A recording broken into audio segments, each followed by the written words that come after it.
You know that feeling when Sunday rolls around and everyone is glued to the TV, yelling at referees, and you're just not?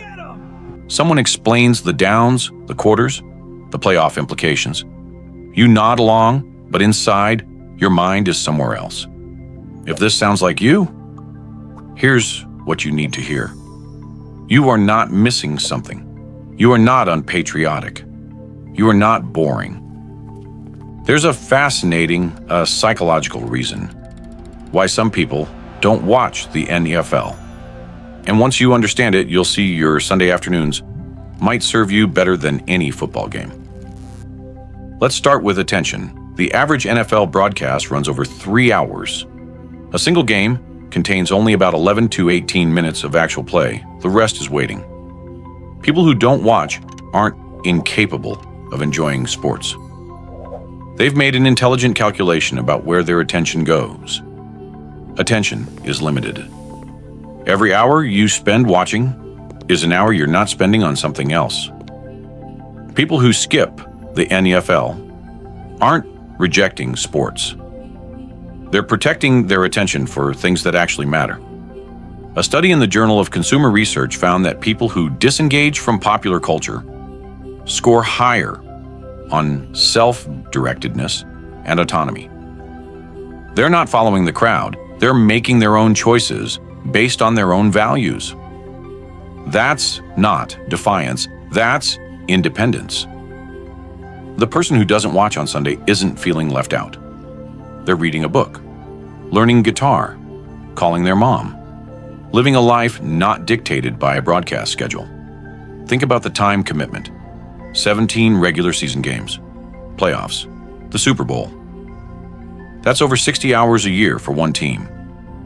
For casual fans, well over 100 hours.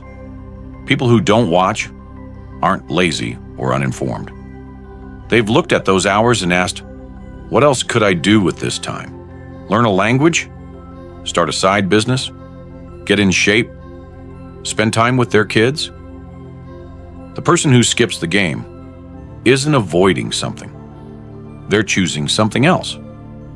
That's not a lack of passion. That's prioritization. There's also the emotional component. NFL games are emotionally intense. The highs are high. The lows are low.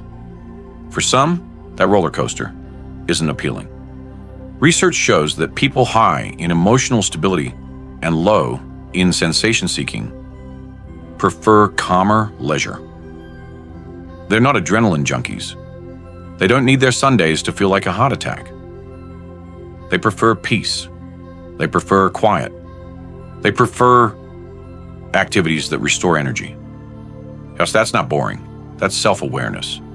They know what their nervous system needs, and they give it exactly that. Then there's social pressure.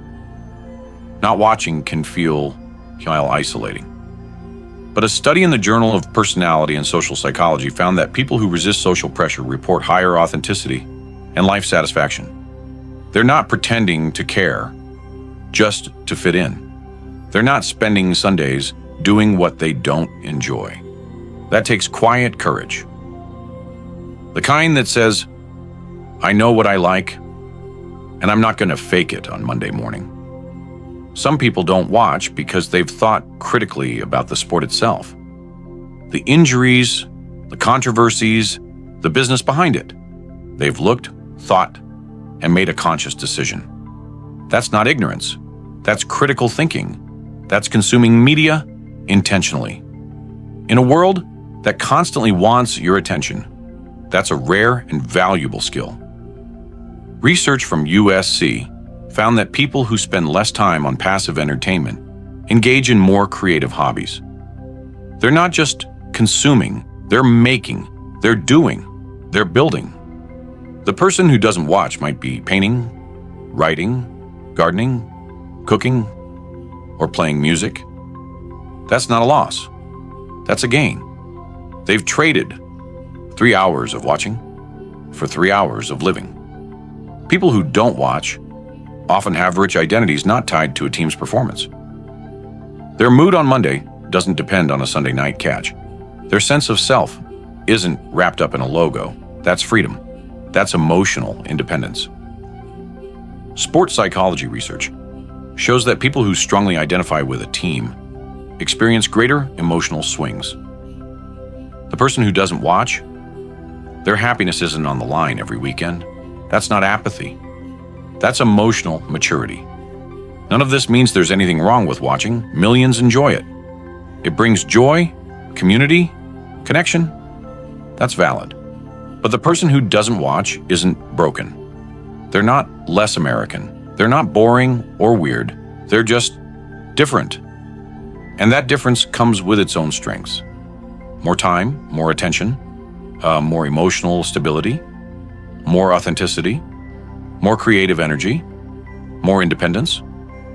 So the next time someone asks if you watch the game and you say no, don't apologize. Don't fake it. Just know you made a choice. You decided to spend your time on something that actually matters to you. That's not a weakness. Clearest sign of a person who knows exactly who they are.